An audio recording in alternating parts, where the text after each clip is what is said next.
वर्ष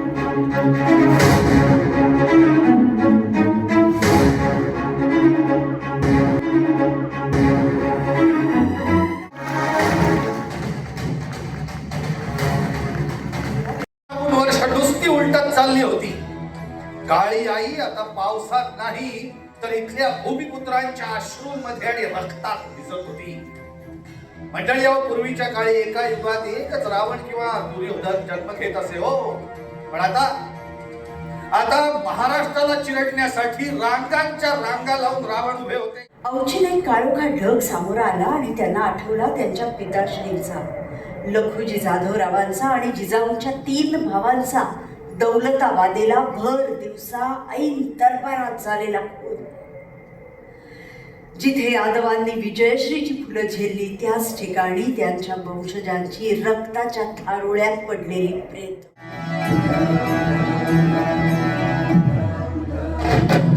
हे शक्तीपीठ नाईके माय जगदंबे ग अंबाबाई ग अंबाबाई ग अंबाबाई, मग भाग शक्ती दे आई ठावरवलाही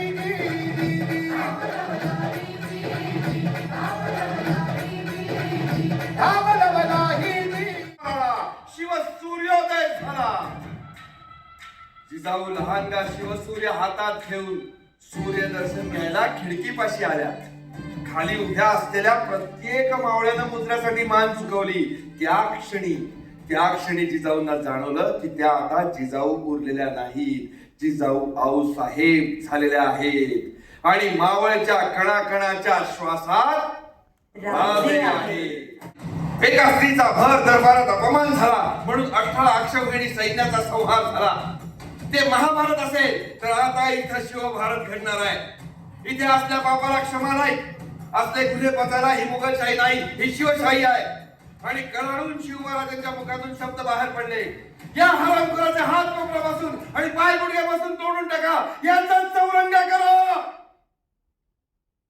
सारी सदर शहारली. हा न्यायाचा आवाज जणू सबंध मावळात घुमला.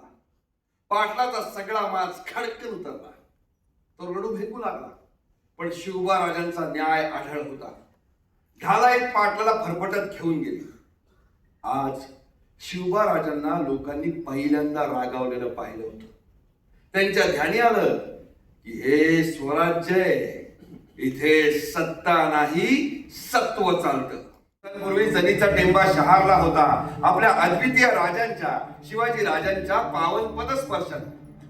शिवाजी राजे त्यांच्या बरोबर आलेल्या वृद्ध पंताजी काकांना आणि बहिर्जी नायकांना काहीतरी सांगत होते आणि आजूबाजूला पसरलेल्या चावडीच्या परिसराच्या दिशेनं काहीतरी खाणाखुणा करत होते. आज देखील सप्तमीच्या दिवशी गोपीनाथ काका सकाळीच येऊन इथूनच अफजल खानाची बंदूकदारांची फौज अडवायला धावले होते आणि 2 घटकांमध्ये तो राक्षस अफजल खान येऊन जनीच्या टेंब्यावर दाखल झाला होता. त्याचा गुरकावणारा आवाज त्याच्यासाठी खास बांधलेल्या शामियानातून क्षणाला बाहेरच्यांना दचकावत होता. राजांनी त्याचा संयम तोडण्यासाठी मुद्दाम उशीर लावला होता. त्यात राजे शामियानाच्या बाहेर दिसू लागले तरी आत यायचं नाव घेईना. सय्यद बंडाला बाहेर घालवल्याशिवाय ते आत येणार नाहीत असं पंताजी काका म्हणाले. अहो, राजा दहशत खाईल, माघारागडावर जाईल, मग कसली आली भेट. हे पंताजी काकांचे शब्द ऐकल्याबरोबर खानाला ब्रह्मांड आठवलं. बड्या बेगमेला काय तोंड दाखवायचं ना, हा विचार त्याच्या मनात बळजोर झाला आणि त्यानं बंडाला बाहेर पाठवलं.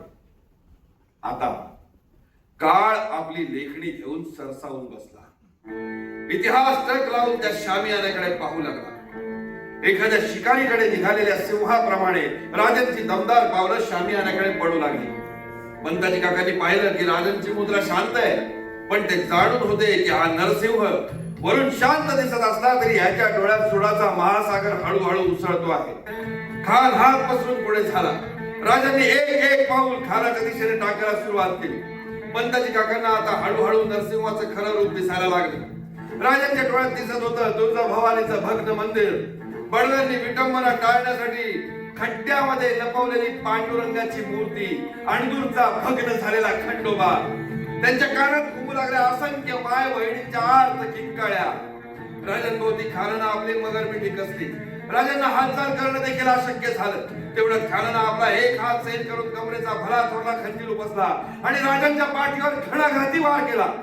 पण त्याची काका कळवळले. त्यांना क्षणभर वाटलं चुकलं आपण आणि ही सगळी योजना आता आणि त्यांचे विचार पुढे जायच्यात त्यांना दिसलं की खान भेद काढतोय. त्याच्या संपूर्ण शरीरावरचा तोल गेलाय आणि शिवाजी राजांनी त्याची कूच वाघनखांनी पूर्ती उसवली आहे. शिवाजी राजांच्या अंगी आता वायुपुत्र हनुमानाची गती संचारते आहे. आणि ते पहा शिवाजी राजांनी आपल्या बाईतून पिचवा काढून खानाच्या पोटाला लावलाय आणि एकाच गावात त्याचा पोट टराटरा फाडून कोणता बाहेर काढलाय. रयतेचा राजा तो आम्ही हात रतयाच जिकत घाई चवर तवर झुंजत राहायाच. तुकड झालं तरी मी कणाकणानं झुजतो रे. मेना मन जाग यावी अशी त्याची भासार मराठी मातीची त्योच हाय आसार. दुश्मनाला धाक दे शिवरायांचं नावर दुश्मनाला धाक दे शिवरायांचं नावर. हे शंभू शंकराचं नव राजगड गावर. माझी कान टवकारले. खरंच खूप झाली का मला भास झाला. इतक्यात पुन्हा तोफेचा आवाज घुमला. एका मागोमाग एक सलग 5 तोफा वाजल्या. बाजींच्या हातातला इटा सावकाश खाली आला. आतापर्यंत बाजींना घाबरून मागे सरलेल्या हसमांची त्यांच्या भोवती टाकी व्हायला लागली. अंगावर वाघ होत असताना बाजी हसत होते, म्हणत होते, शेवटचा मुजरा राजे, शेवटचा मुजरा. अंगावर सपासप तलवारींचे घाव पडत असतानाही बाजींच्या डोळ्यात समाधान होतं. कारण त्यांनी वचन दिल्याप्रमाणे बाण दलवीरांनी पावन खिंडीच्या कातळावर आपल्या पराक्रमाने त्यांची नावं कायमची कोरली होती. उरलेले बांधल राजांच्या सोबतीला विशाळगडी पोचले होते. बाजी आता शेवटला श्वास घ्यायला निश्चिंत झाले होते. कारण त्यांना ठाऊकी होतं आता राजे सुखरूप आहेत. कारण त्या बांधलांच्या श्वासात राजे आहेत.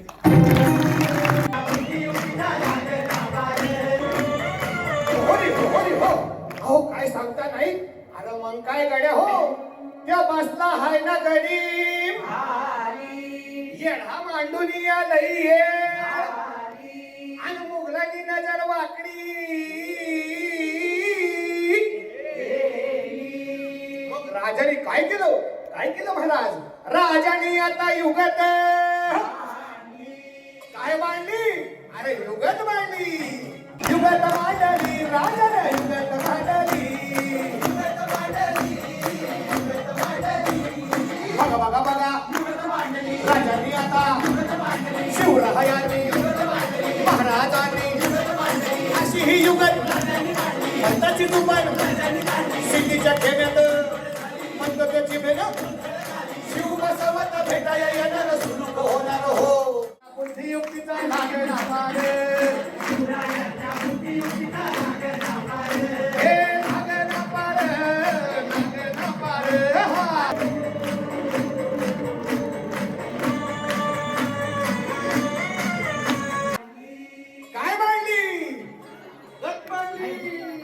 युगत मांडली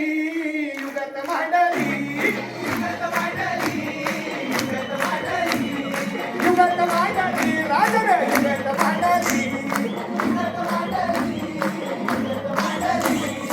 बघा राजांनी आता शिवरायांनी महाराजांनी अशी ही युगत भक्ताची दुपार सिद्धीच्या ठेव्यात पंतोची भेट शिव बसवत भेटाया येणार सुरू होणार हो. शिव बसवत भेटाया येणार सुरू होणार हो.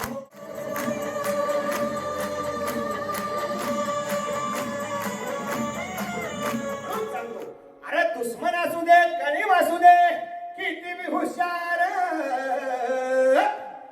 शिवरायांच्या बुद्धियुक्तीचा शिवरायांच्या बुद्धियुक्तीचा लागला पार. शिवराया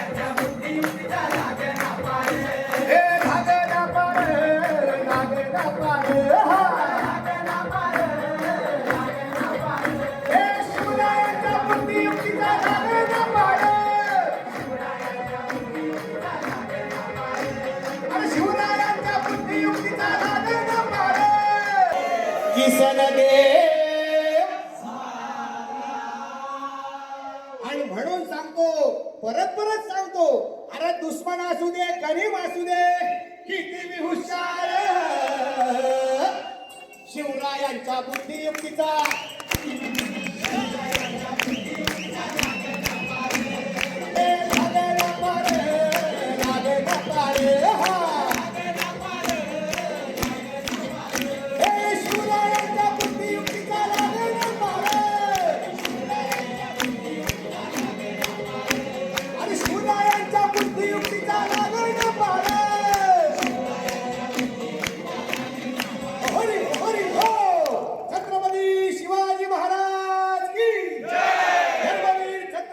संभाजी महाराज की राजमाता राष्ट्रमाता जिजाऊ माँ साहेब